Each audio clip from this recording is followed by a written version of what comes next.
अतुल सुभाष, अतुल सुभाष, अतुल सुभाष, अतुल सुभाष, ये अतुल सुभाष, अतुल सुभाष, अतुल सुभाष, अतुल अतुल सुभाष, अतुल ये अतुल अतुल अतुल सुभाष। आज पूरे इंटरनेट पर अतुल सुभाष का नाम है। जैसे कुछ समय पहले पुणे केस का था या फिर आरजी मेडिकल कॉलेज वाले केस का था, पर आज उनके साथ क्या हो रहा है ये किसी को कुछ नहीं पता। वैसे ही इस केस के साथ भी कुछ समय बाद क्या होगा किसी को याद नहीं रहेगा, या मैं कहूँ लोग ऑलरेडी भूल चुके हैं। तो ये वीडियो मैं व्यूज के लिए नहीं बना रहा हूँ, क्योंकि मुझे पता है कि इस केस को इतनी कोई अटेंशन मिल नहीं रही है, बट स्टिल वीडियो मैं बनाऊंगा और वीडियो आखिरी तक जरूर देखना, क्योंकि ये वीडियो कोई नॉर्मल इंसाफ मांगती हुई वीडियो नहीं है। मेरे बच्चे को इंसाफ दिलवा दीजिए, बस और कुछ नहीं चाहिए। बच्चे से नहीं मिल।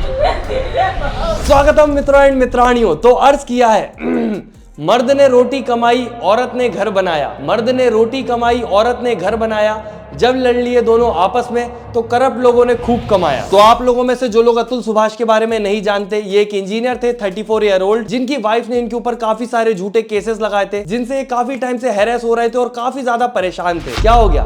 कहानी काफी ज्यादा नॉर्मल लग रही है? ऑब्वियसली, क्योंकि ऐसा काफी सारे लोगों के साथ होता है, पर उनके बारे में कभी किसी को पता ही नहीं लग पाता। ये वाली न्यूज इंपॉर्टेंट इसलिए बनी क्योंकि अतुल सुभाष हार मान गए अपनी वाइफ से, ना नक्को बिल्कुल नहीं, बल्कि इंडियन जुडिशरी से, क्योंकि उन्हें इंसाफ नहीं मिल रहा था। और फिर 90 मिनट की वीडियो बना के और 24 या 40 पेज का नोट लिख के वो इस दुनिया से चले गए। और किसी के साथ इतना ज्यादा बुरा हो, वो सब इंटरनेट पे आए और फिर दुनिया उसका सपोर्ट न करे, जनता सपोर्ट न करे, ऐसा कैसे हो सकता है? तो जनता ने निकाला अतुल सुभाष के लिए कैंडल मार्च।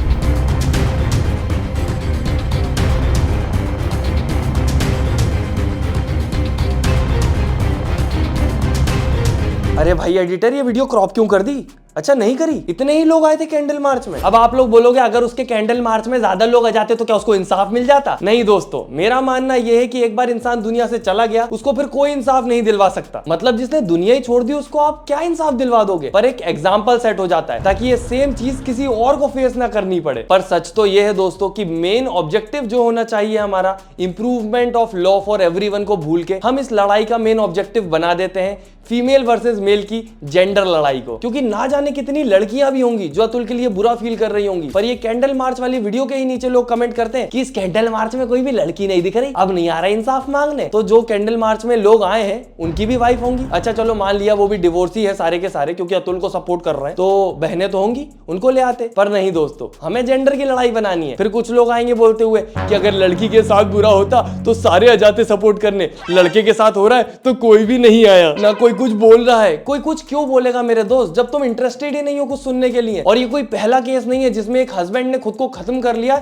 ये झूठे केसेस की वजह से। एनसीआरबी की रिपोर्ट के अनुसार 1,64,000 लोगों में से 81,000 समथिंग जो मेन थे जिनने की थी वो मैरिड थे, और 28,000 समथिंग वुमेन थी जो मैरिड थी। सीआरपीसी 125 का केस जो रीता कौशिक जज के कोर्ट में चल रहा था, वहाँ पे उन्होंने ऑर्डर सुना दिया कि मुझे 80,000 रुपए प्रति माह अपने बच्चे के भरण पोषण के लिए देना है। जब वो 2 साल की उम्र का था तब से 2-2.5 साल का बच्चा था या 2-2.5 करोड़ की कार थी जिसके मेंटेनेंस में 80,000 रुपए चाहिए थे मैडम को। हमारे देश का कानून वुमेन के प्रति इतना ज्यादा बायस्ड है कि आप सोच नहीं सकते। पर इसमें सोचने वाली बात यह है कि इसमें फीमेल की गलती नहीं है, क्योंकि हमारे यहाँ पर पैट्रियार्की मतलब मेल डोमिनेंस इतना ज्यादा था एक समय पे कि वुमेन्स को इतना ज्यादा हैरेस किया जाता था कि उनको उस हैरेसमेंट से बचाने के लिए ये सारे लॉज बनाए गए थे। पर दिक्कत यहाँ पर ये हो रही है कि जो फीमेल सच में इन सब चीजों को सफर कर रही है, जिसके साथ सच में बुरा हो रहा है, वो तो लोग समाज और दुनियादारी की इज्जत का सोच के कभी केस करने जाती ही नहीं है, और वो आज भी वही सब झेल रही है जिनके लिए ये केस बने थे। पर वहीं पर जो बुरी औरतें हैं, जो बुरे लोग हैं, मैं कहूँ क्योंकि जेंडर वाइज नहीं जा सकते हम यहाँ पर, वो हर लॉ का फायदा उठा लेते हैं जो उनके प्रति बायस्ड हो। क्योंकि देखा तो तुम लोगों ने भी होगा तुम्हारी फैमिली में या तुम्हारे आस पड़ोस में कि कितनी सारी औरतें हैं जो मेल डोमिनेंस का शिकार हैं। यहाँ तक कि तुम्हारे अगर हाउस हेल्प आती होगी, तुम एक बार उसके घर में जाके देखोगे, उसके पति का उसके प्रति बिहेवियर देखोगे तो तुम्हें समझ आएगा कि एक्चुअल में किसको केस करना चाहिए किसके ऊपर। पर वो नहीं कर रही है। पर कर कौन रहा है? जिसका अपने पति से मन उठ गया है, या फिर कहीं और मन लग गया है, या फिर वो नहीं चाहती कि वो अपनी फैमिली के साथ रहे। और सबसे ज्यादा पैसे भी उन्हें ही चाहिए होते हैं जो खुद वेल सेटल्ड होती हैं, अच्छा खासा पैसा कमा रही होती हैं। यहाँ अतुल के केस में भी आप देखोगे उसके ऊपर 9 केस लगे हुए थे। जो 9वां केस मुझे आखिरी पता है। पहले मैं सोचता था सारे गलत कदम वो इंसान उठाता है जिसमें बिल्कुल दिमाग नहीं होता, सोचने समझने की क्षमता नहीं होती, बेवकूफ होता है या फिर डरपोक होता है। पर इस केस के बाद मेरे को समझ आ रहा है कि तुम सोचो,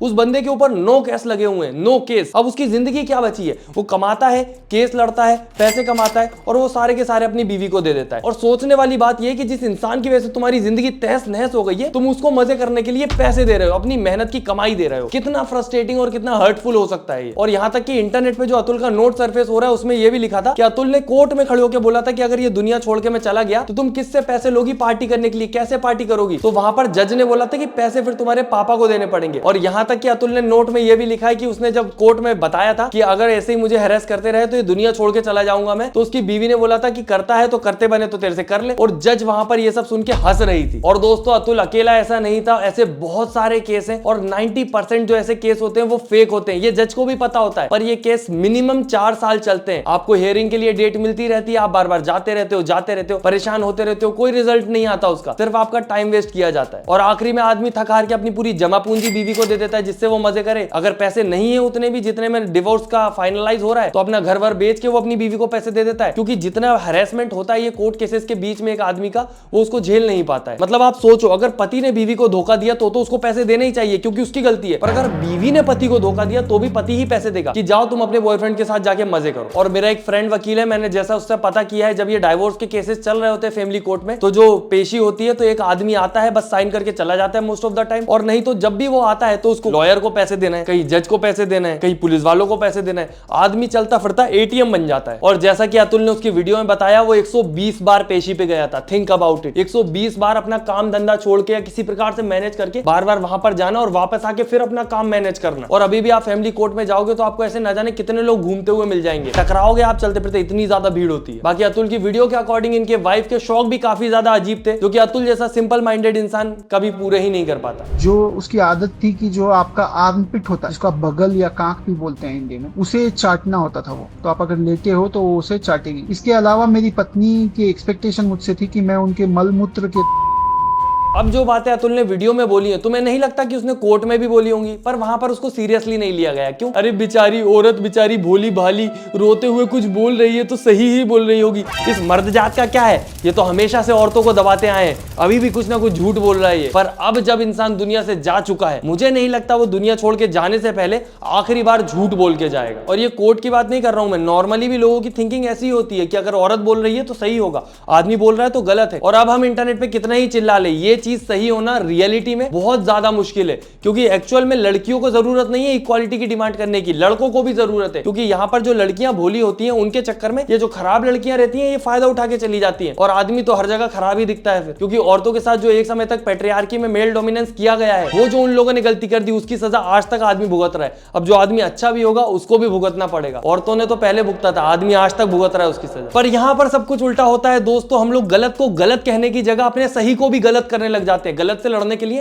तुम्हें गलत होने की जरूरत नहीं है। अगर एलिमनी अलाउड है तो डाउरी क्यों नहीं है, वो क्यों बैन करी है? क्योंकि दोस्त हर चीज में कैपेसिटी मैटर करती है। अगर तुम डाउरी को लीगल करवाना चाहते हो, तुम सोचो अगर एक बाप को अपनी बेटी की शादी करनी है, उसके पास पैसे नहीं है तो क्या वो अपनी बेटी की कभी शादी ही ना करे? और एलिमनी के केस में भी अगर तुम देखो, एक औरत है बेचारी, पढ़ी लिखी नहीं है, कुछ नहीं किया, उसकी शादी हुई और उसके पति का कहीं और टाका भिड़ गया, उसका कुछ एक्स्ट्रा मैरिटल अफेयर हो गया, तो क्या वो बस जिंदगी भर झेलती रहे? उसको भी तो अपने भरण पोषण के लिए चाहिए। पर इसका फायदा वो लड़कियां उठाती हैं जो खुद कमा सकती है, खुद कैपेबल है। दिक्कत यहाँ पे आती है, क्योंकि आज भी बहुत सारी लड़कियां ऐसी हैं जिनकी इतनी सिंपल थिंकिंग है कि वो बस अपना घर का काम धंधा देखती हैं और सोचती हैं शादी करेंगे, पति के साथ खुशी से रहेंगे। पर पति कैसा निकल जाए ये किसी को नहीं पता। पर कुछ लड़कियों की वजह से आज सब पर उंगली उठ रही है। और ऐसी ही एक लड़की है जिसमें इतनी हिम्मत है कि नेशनल टेलीविजन पर आकर वो निकिता सिंघानिया को सपोर्ट करने का दम रख रही है। घंटा 20 मिनट का उन्होंने वीडियो बनाया, उनके फ्रस्ट्रेशन का लेवल देखिए किस लेवल पे है, राइट? 24 घंटे का उन्होंने नोट बनाया, कितना वो फ्रस्ट्रेट थे अपनी फैमिली से, अपने परिवार से, उन्होंने बात क्यों नहीं करी इस बारे में? बंदा 120 पेशी पर गया और हर पेशी में बेंगलुरु से यूपी जौनपुर आना पड़ता था उसको। 9+ केसेस थे और कोई भी केस एक हफ्ते में नहीं खत्म होता है। समझ आ रहा है? फ्रस्ट्रेशन। तो इनके अकॉर्डिंग जो ये बोल रही है कि मम्मी पापा से बात कर लेता, इससे बात कर लेता, उससे बात कर लेता, ये कर लेता, तुम्हें क्या लगता है इतने टाइम में कितनी बार रोया होगा, कितनी बार कितने लोगों को बताया होगा उसने? और एक इतना बड़ा आदमी शादीशुदा अपने माँ बाप के सामने जाके बार बार रोएगा तो वो भी उसको अपने आप में अच्छा नहीं लगेगा। और ये बंदा तो इतना ज्यादा रिस्पॉन्सिबल था कि ये जाने से पहले अपनी एक टू डू लिस्ट बना के गया था कि उसको उस दिन क्या क्या करना है। और सबसे ज्यादा शॉकिंग था उस पूरी टू डू लिस्ट के नीचे का पार्ट। ये देखो, इसने सबसे नीचे लिख के रखा है फिनिश ऑफिस टास्क। मतलब अब आप आप खुद सोचो, एक इंसान जब जॉब छोड़ने वाला होता है तब भी वो ऐसा सोचता है कि अब काम धंधा कौन करे सीरियसली, वो काम को सीरियसली लेना छोड़ देता है वहीं पर। और ये बंदा दुनिया छोड़ने वाला था, स्टिल वो अपना ऑफिस का टास्क पूरा करके गया और ये बोल रही है कि फ्रस्ट्रेशन में। मतलब आप खुद सोचो इस मैटर को, इस केस को कितना सीरियसली ले रहे हैं लोग कि नेशनल टेलीविजन पर एक मॉडल की राय ले रहे हैं। अपनी फैमिली से, अपने परिवार से उन्होंने बात क्यों नहीं करी इस बारे में, ठीक है, उनको क्यों नहीं शेयर किया? और इतना ही वो पैसों की बात कर रहे हैं, पैसे पैसे पैसे, तो थोड़े पैसे साइकियाट्रिस्ट पे, साइकोलॉजिस्ट पे खर्च कर देते। पैसे पैसे कर रहा था। ये एक ऐसे इंसान के बारे में बात कर रही है जो पैसा, प्रॉपर्टी, दुनिया सब छोड़ के चला गया। और साइकियाट्रिस्ट की जरूरत किसको ज्यादा है, ये वीडियो देखकर दोस्तों आप लोग खुद ही डिसाइड कर लो।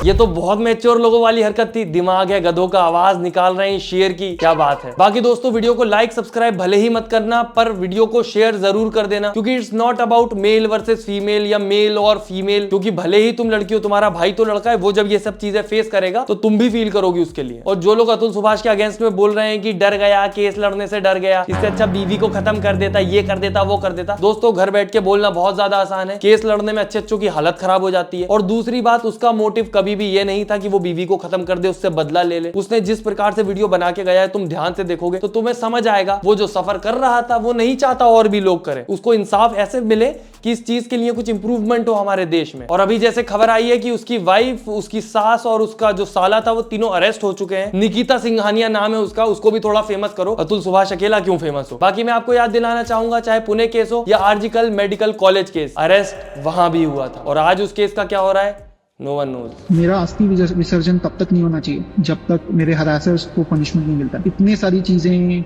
एविडेंस और सब कुछ होने के बाद भी अगर ये जज और मेरे बाकी के हरासर्स को पनिशमेंट नहीं देती है और बरी कर देती है, तो मेरा जो अस्थि है वहीं कोर्ट के बाहर किसी गटर में बहा देना चाहिए, ताकि मैं ये जान जाऊं इस देश में क्या वैल्यू है एक लाइफ की।